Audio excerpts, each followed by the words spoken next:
La tradición jurídica mexicana se inicia durante el periodo prehispánico con los llamados consejos, es decir, grupos de hombres sabios cuya función era hacer respetar las normas sociales y administrar los castigos.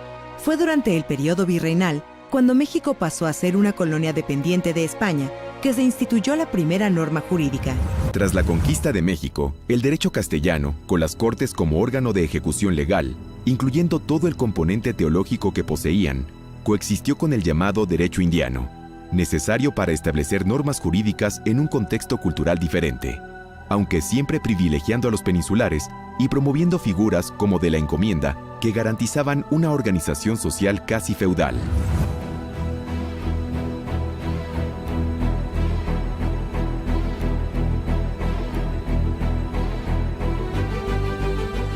La invasión de Francia a España, sumada a la crisis económica y social y al enorme descontento popular, facilitó que en 1810 estallara un levantamiento popular, iniciando así el camino de México hacia su independencia. Resultando de vital importancia dotar al movimiento de su propia personalidad jurídica, José María Morelos y Pavón escribió Sentimientos de la Nación, documento que declaraba la soberanía nacional, la prohibición de la división social en castas, la abolición de la esclavitud y la presunción de inocencia, entre otros grandes avances. En octubre de 1814, el Congreso de Chilpancingo promulgó la Constitución de Apatzingán, siendo esta la primera constitución del México independiente. Se componía de 2 títulos y 242 artículos, e impuso un régimen republicano y no una monarquía. Aunque esta constitución no tuvo un valor definitivo en cuanto a su ejecución, sí sentó las bases de una nueva visión jurídica.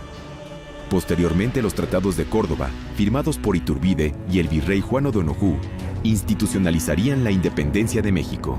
En 1823, tras el derrocamiento de Agustín de Iturbide como emperador, se constituyó un poder ejecutivo llamado Triunvirato, conformado por Pedro Celestino Negrete, Nicolás Bravo y Guadalupe Victoria.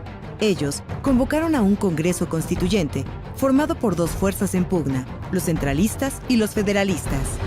En 1824 se firmó el Acta Constitutiva de la Federación Mexicana, primer texto federalista de México, ya que en él los representantes de cada uno de los estados libres y soberanos del país formalizaban la fundación de una república representativa y federal, conformada por un poder ejecutivo, uno legislativo y uno judicial.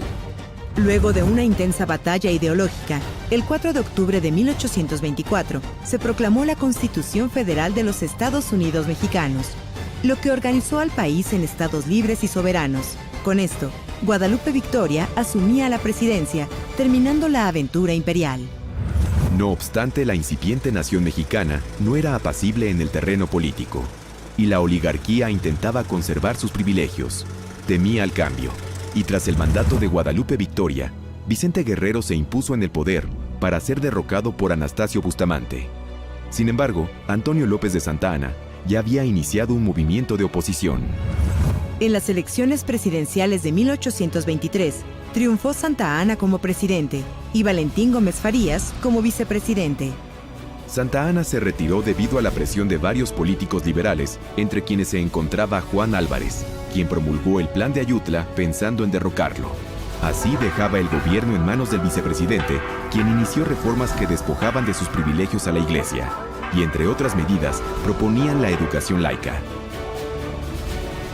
Esto llevó a diferentes levantamientos que obligaron a Santa Anna a regresar a México para deponer a Valentín Gómez Farías y permitir la creación de un Congreso Constituyente, que finalmente elaboraría las llamadas 7 leyes. Una serie de medidas oligárquicas promulgadas por el presidente interino José Justo Corro, que declaraban una república centralista y contemplaban un nuevo poder, el poder conservador, una especie de consejo que en teoría representaba a la opinión pública y tenía facultades sobre los otros poderes.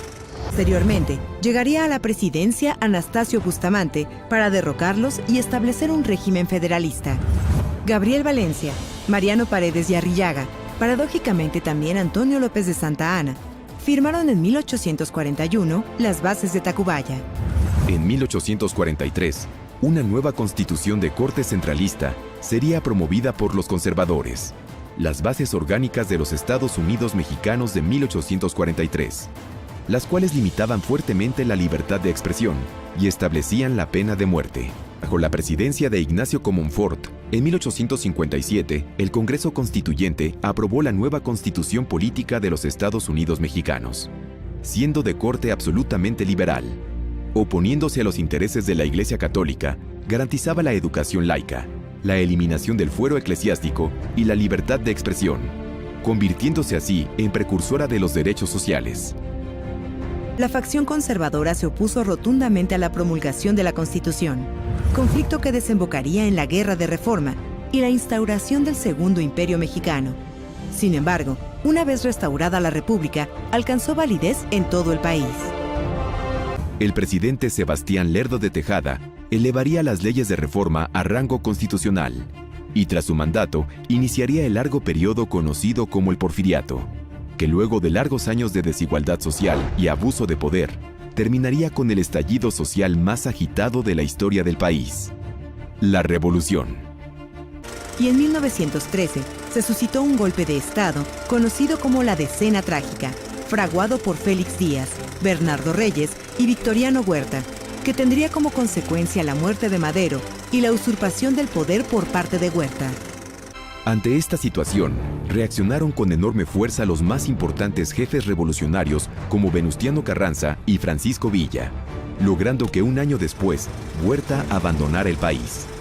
Sin embargo, la relación entre las diversas facciones revolucionarias era bastante compleja. Para intentar conciliar intereses comunes, se convocó a una reunión conocida como la Convención de Aguascalientes. Sin embargo, los acuerdos serían finalmente desconocidos. Por su parte, Venustiano Carranza, en su calidad de jefe del Ejército Constituyente, lograría pacificar al país lo suficiente como para formar un Congreso Constituyente. El 5 de febrero de 1917, tras los largos años de lucha revolucionaria, fue promulgada la Constitución Política de los Estados Unidos Mexicanos, la primera de marcado corte social en la historia. Nuestra Carta Magna es mucho más que el máximo documento de orden jurídico en México. Es la más grande obra de un pueblo que luchó sin dar tregua por sus derechos, por la igualdad y sobre todo por la libertad.